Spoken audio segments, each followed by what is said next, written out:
Hey guys, it's Chrissy. So basically, I filmed this video while we were in Vienna, Austria on the Inner Bones Tour Part 2, but I completely forgot to add an introduction and I forgot to show you the final product after I had put on my lashes and done my hair. So this photo right here is the final makeup look, and this is my go-to makeup look for tour pretty much every day. I wear it for almost every show and press days and things like that.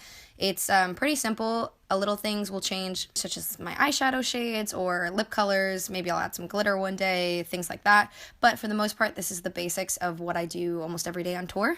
So if you like this look and you want to see how I get it, then just keep watching.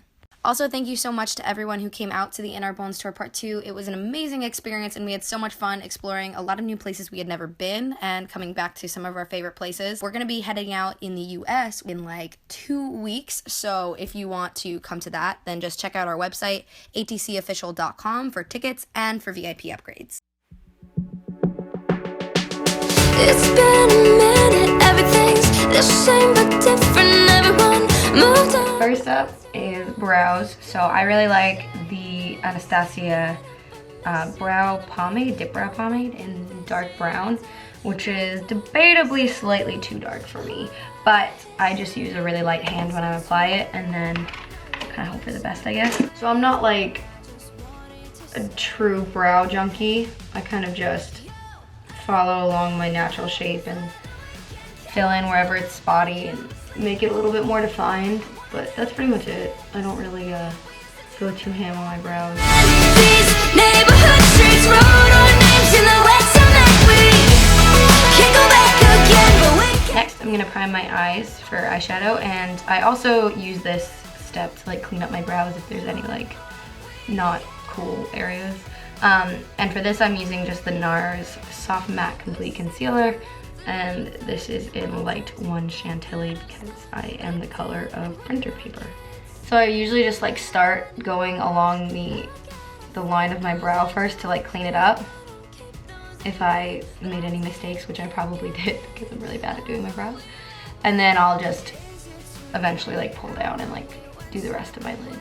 But I just wanted to say, hey. Alright, so for eyeshadow, I have my own palette that I built. It's in a Makeup Forever tin, and it's mostly Makeup Forever colors.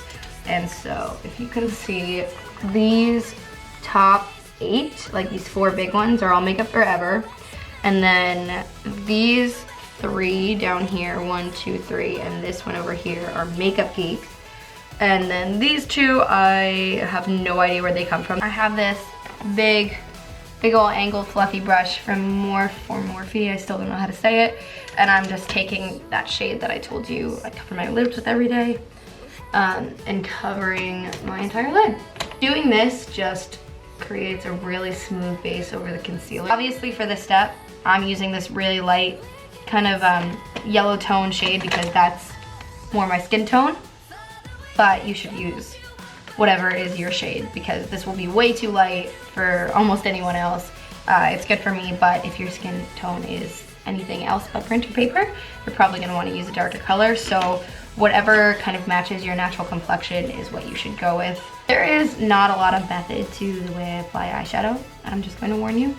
It's kind of a giant cluster and it gets all over the place, so don't judge me. So I'm gonna take that warm burnt-y orange shade. I'm using a MAC 217 that's really dirty. You can't even tell it's a white brush anymore, which is disgusting, sorry.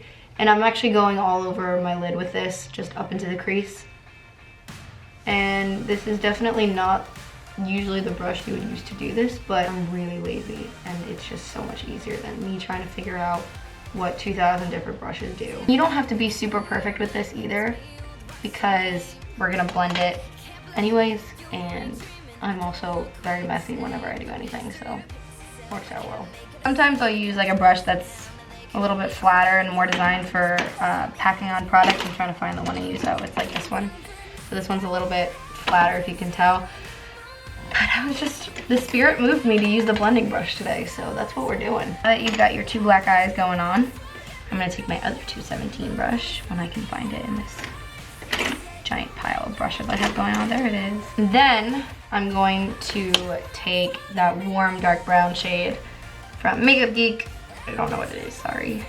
And I'm gonna take a little bit of that and use that to kind of start blending out on the outer corner and the crease. It's been forever, I And know. then I'm gonna take the brush that I used originally when I can find it. Oh, there it is.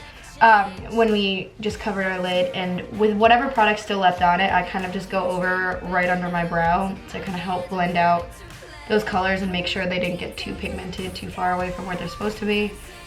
And I know that if I was good at doing makeup, that you would kind of, instead of just packing on lots of product, you would just use less product in the first place. But like I said, when I put on my makeup, it's a very messy experience. I'm gonna take the 217 again, whichever one, they're both dirty at this point, and I'm gonna take that gold shade, and I'm just gonna do that right like over the edge. And I go pretty lightly with this. Now I'm gonna take my Makeup Forever Aqua Black, which is, it's advertised as a waterproof cream eyeshadow. I use this as my eyeliner, and this is the best eyeliner in the world. We're going at it. I know people say don't pull back on your eye like that because it causes wrinkles. I'm gonna get wrinkles anyway when I'm older, and I want my eyeliner to look bomb right now, so that's what we're gonna do. And I am not the kind of person that can just do like one perfect long stroke along their eyeliner and along their eyeline and get really nice eyeliner. So I just do lots of little tiny controlled strokes.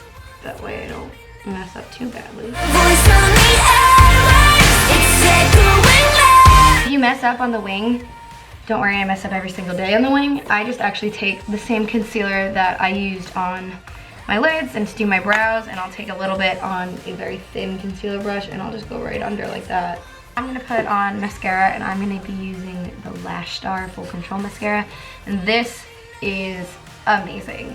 It has two sides to it, so first you use this side, which kind of just like gets your lashes ready, like separates them and makes them super nice.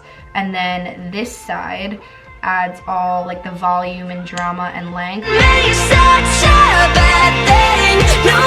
I'm gonna take my NARS Pure Radiant Tinted Moisturizer, and I'm gonna put a little bit on the back of my hand and then use a beauty blender to apply it, which I actually really love using a beauty blender, even though I was kind of like the kind of person who always loved using their hands. I just think that the beauty blender really does give you the best finish to contour. I use this NARS foundation in medium dark 5 New Guinea, and I'm almost out of it, but this is just what I use as a cream contour. So I'm gonna take a Makeup Forever contour brush and just a little bit of product, not too much, and just go right under my cheekbones and kind of do like this up and down blending motion as I apply it. Okay, and then next, before I set that with bronzer, I'm gonna use my new obsession for highlighter, which is the NARS Illuminator. This thing's amazing. It's so glowy, it's ridiculous. It's really easy to get carried away with this, so definitely be a little bit wary of it. And I just use like a really tiny fluffy like eyeshadow brush almost, and I kind of just get her in there. I'll put a little bit on the tip of my nose, a little bit above the cupid's bow. I'll take the Too Faced Milk Chocolate Soleil, and I'll take the fluffy end of this dual-ended like contour bronzer brush from Makeup Forever, and I'll kind of like lightly swirl it, and then just take, where is it? Oh, here it is. My Laura Mercier Invisible Loose Setting Powder. And I'm gonna use this to set my under eye and then around my nose a little bit. So I'm still using the beauty blender. I find that using a damp beauty blender with powder really keeps it from ever getting cakey or too dry, especially in your under eye. And I already have kind of naturally dry under eyes. So I just take like a really little bit, just enough to set that under eye area. And we're gonna just do under the eyes. I'm just gonna take that warm burnt orange shade again on like a very thin, dense shadow brush and just sweep it under my lash line. I'm gonna apply the Anastasia Beverly Hills liquid lipstick in Dusty Rose.